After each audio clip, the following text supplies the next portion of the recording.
आप सभी को मेरा नमस्कार। आज मैं आप सभी के समक्ष शनि देव की कथा प्रस्तुत कर रही हूँ। आइए शुरू करते हैं शनि देव की कथा। ओम शं शनैश्चराय नमः। एक समय स्वर्गलोक में सबसे बड़ा कौन के प्रश्न पर 9 ग्रहों में वाद विवाद हो गया। निर्णय के लिए सभी देवता देवराज इंद्र के पास पहुंचे और बोले, हे देवराज, आपको निर्णय करना होगा कि हम में सबसे बड़ा कौन है। देवताओं का प्रश्न सुन इंद्र उलझन में पड़ गए। फिर उन्होंने सभी को पृथ्वी लोक में राजा विक्रमादित्य के पास चलने का सुझाव दिया। सभी ग्रह भूलोक में राजा विक्रमादित्य के दरबार में पहुंचे। जब ग्रहों ने अपना प्रश्न राजा विक्रमादित्य से पूछा तो वह भी कुछ देर के लिए परेशान हो गए, क्योंकि सभी ग्रह अपनी अपनी शक्तियों के कारण महान थे। किसी को भी छोटा या बड़ा कह देने से उनके क्रोध के प्रकोप से भयंकर हानि पहुंच सकती थी। अचानक राजा विक्रमादित्य को एक उपाय सूझा और उन्होंने विभिन्न धातुओं जैसे सोना, चांदी, कांसा, तांबा, सीसा, जस्ता, अभ्रक व लोहे के 9 आसन बनवाए। सबसे आगे सोना और सबसे पीछे लोहे का आसन रखा गया। उन्होंने सभी देवताओं को अपने अपने आसन पर बैठने को कहा। उन्होंने कहा, जो जिसका आसन हो उसे ग्रहण करे। जिसका आसन पहले होगा वह सबसे बड़ा तथा जिसका बाद में वह सबसे छोटा होगा।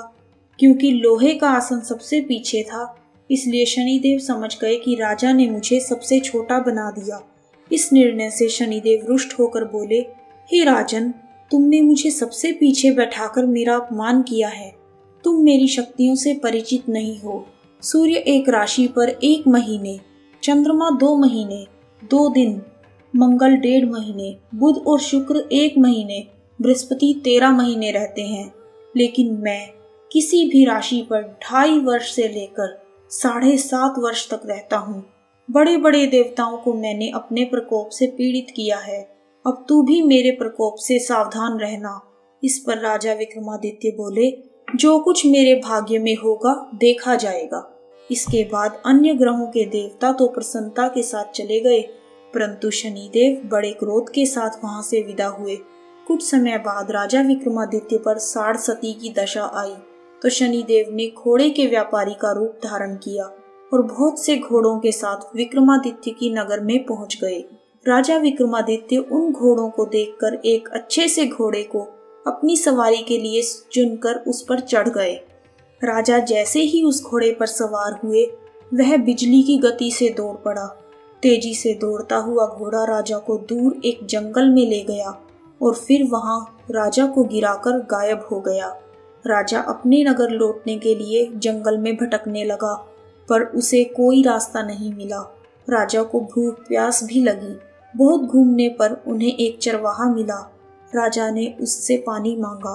पानी पीकर राजा ने उस चरवाहे को अपनी अंगूठी दे दी और उससे रास्ता पूछकर जंगल से निकलकर पास के नगर में चल दिया। नगर पहुंचकर राजा एक सेठ की दुकान पर बैठ गए। राजा के कुछ देर दुकान पर बैठने से सेठ की बहुत बिक्री हुई। सेठ ने राजा को भाग्यवान समझा और उसे अपने घर भोजन पर ले गया। सेठ के घर में सोने का हार खूंटी पर लटका हुआ था। राजा को उस कमरे में छोड़कर सेठ कुछ देर के लिए बाहर चला गया। तभी एक आश्चर्यजनक घटना घटी। राजा के देखते देखते खूंटी सोने के उस हार को निगल गई। सेठ ने जब हार गायब देखा तो उसने चोरी का संदेह राजा पर किया और अपने नौकरों से कहा कि इस परदेसी को रस्सियों से बांधकर नगर के राजा के पास ले जाओ। राजा ने विक्रमादित्य से हार के बारे में पूछा तो उन्होंने बताया कि खूंटी ने हार को निगल लिया। इस पर राजा क्रोधित हुए और उन्होंने चोरी करने के अपराध में विक्रमादित्य के हाथ पांव काटने का आदेश दे दिया। सैनिकों ने विक्रमादित्य के हाथ पांव काटकर उन्हें सड़क पर छोड़ दिया। कुछ दिन बाद एक तेली उन्हें उठाकर अपने घर ले गया और उसे कोलू पर बिठा दिया। राजा आवाज देकर बैलों को हाँकता रहा। इस तरह तेली का बैल चलता रहा और राजा को भोजन मिलता रहा। शनि के प्रकोप की 60 सती पूरी होने पर वर्षा ऋतु प्रारंभ हुई। एक रात विक्रमादित्य मेघ मल्हार गा रहा था। तभी नगर की राजकुमारी मनभावनी रथ पर सवार होकर उस घर के पास से गुजरी।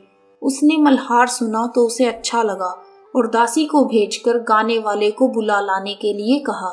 दासी लौटकर राजकुमारी को अपंग राजा के बारे में सब कुछ बताने लगी। राजकुमारी उसके मेघ मल्हार से बहुत मोहित हुई और सब कुछ जानते हुए भी उसने अपंग राजा से विवाह करने का निश्चय किया।